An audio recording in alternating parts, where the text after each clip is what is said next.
ഭാര്യാഭർത്തൃ ബന്ധത്തെക്കുറിച്ച് പഠിക്കുമ്പോൾ അല്ലെങ്കിൽ മനസ്സിലാക്കുമ്പോൾ നാം മനസ്സിലാക്കേണ്ട ഒരു കാര്യമുണ്ട്. ഭർത്താവിന് ഭാര്യയെയും ഭാര്യയ്ക്ക് ഭർത്താവിനെയും മനസ്സിലാക്കാനായിട്ട് കഴിയണം.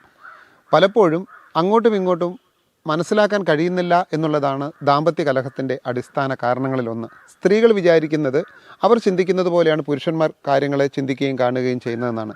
മറുഭാഗത്താട്ടെ പുരുഷൻ ചിന്തിക്കുന്നത് എങ്ങനെയാണ്, ഞാൻ ചിന്തിക്കുന്നത് പോലെ തന്നെയാണ് സ്ത്രീകളും ചിന്തിക്കുന്നത്. എന്നാൽ സ്ത്രീകൾ ചിന്തിക്കുന്ന പാറ്റേണും പുരുഷന്മാർ ചിന്തിക്കുന്ന പാറ്റേണും തമ്മിൽ വ്യത്യാസമുണ്ട്. ഈ വ്യത്യാസത്തെ നമുക്ക് തിരിച്ചറിയാൻ കഴിഞ്ഞാൽ മാത്രമേ പരസ്പരമുള്ള മനസ്സിലാക്കൽ നടക്കൂ. ഒരിക്കൽ ഒരു സ്ത്രീ, അവർ കല്യാണമെല്ലാം കഴിഞ്ഞിട്ട് ഒരു 10-20 വർഷമായ ഒരു സ്ത്രീയാണ്. അപ്പോൾ ഒരു യാന്ത്രികമായി അവരുടെ ദാമ്പത്യ ജീവിതം ഇങ്ങനെ നടന്നു പോകുന്നു. അപ്പോൾ തൊട്ടടുത്ത വീട്ടിൽ ഒരു ന്യൂലി വെഡഡ് കപ്പിൾ, പുതിയതായിട്ട് കല്യാണം കഴിച്ച ഒരു ഭാര്യയും ഭർത്താവും വന്നു ചേർന്നു.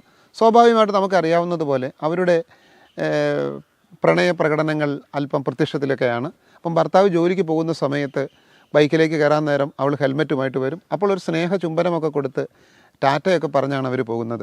നമ്മുടെ കഥാപാത്രം, ഈ സ്ത്രീ ഇതെന്നും കാണാറുണ്ട്. ഒരു ദിവസം ഭർത്താവ് ലീവായിട്ട് ജോലിക്ക് പോകാൻ കഴിഞ്ഞില്ല. അപ്പോൾ ഈ സ്ത്രീ ഭർത്താവിനെ വിളിച്ചിട്ട് പറഞ്ഞു, ചേട്ടാ അങ്ങോട്ട് നോക്കൂ, ഒരു സൂത്രം കാണാം.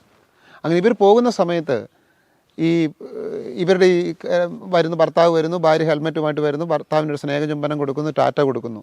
അപ്പം നമ്മുടെ കഥാപാത്രമായ സ്ത്രീ ഒരു തെല്ല് നാണത്തോടെ ഇയാളോട് ചോദിക്കുകയാണ്, ചേട്ടാ നിങ്ങൾക്കും പോകാൻ നേരത്ത് അങ്ങനെ ചെയ്താൽ എന്താണ്? അപ്പോൾ അയാൾ മറുപടി പറയാണ്, എനിക്ക് ആഗ്രഹമില്ലാഞ്ഞിട്ടാണോടി? അവൾ തെല്ല് നാണത്തോടെ ചോദിച്ചു, പിന്നെ എന്താ ചേട്ടാ, അതിന് അവൾ സമ്മതിക്കുമോ എന്ന്. അപ്പോൾ പ്രിയപ്പെട്ടവരെ, സ്വന്തം ഭാര്യ എന്താണ് ആഗ്രഹിച്ചത്, അവൾ എന്താണ് തൻ്റെ ഭർത്താവിൽ നിന്ന് പ്രതീക്ഷിച്ചത്, അത് സ്വധാരണ സഹിതം തൻ്റെ ഭർത്താവിൻ്റെ മുമ്പിൽ വ്യക്തമാക്കാൻ ശ്രമിക്കുകയായിരുന്നു അവൾ. പക്ഷേ അദ്ദേഹത്തിന് അവളെ മനസ്സിലാക്കാൻ കഴിഞ്ഞില്ല. അപ്പോൾ ഭാര്യാഭർത്തൃ ബന്ധത്തിൻ്റെ വിജയം എന്ന് പറയുന്നത് പരസ്പരം മനസ്സിലാക്കാനുള്ള ശേഷിയും കഴിവുമാണ്.